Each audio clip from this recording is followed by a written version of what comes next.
Drama इंडस्ट्रीअ में खोड़ सारा नाला आया ऐं खोड़ सारा नालनि ॾाढी शोहरत बि कमाई ऐं इज़त बि कमाई।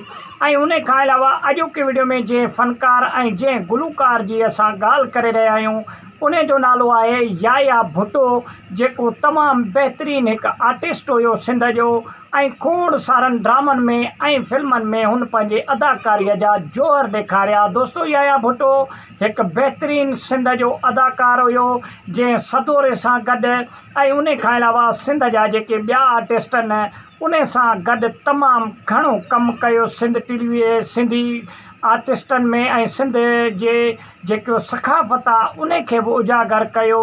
ऐं जेको सदोरे जो जेको तमामु घणो मक़बूल तरीन फिल्म जेका सिंधी रिलीज़ थियो पत्थर दुनिया, उन में बि तमामु घणी उन जी याया भुट्टे जी तमामु घणी जेको आहे सो उन में बि अदाकारी। दोस्तो, याया भुट्टो 1967 में जेको आहे सो ड्रामनि में ऐं इन स्टेट ड्रामनि खां पंहिंजी शुरूआति कई।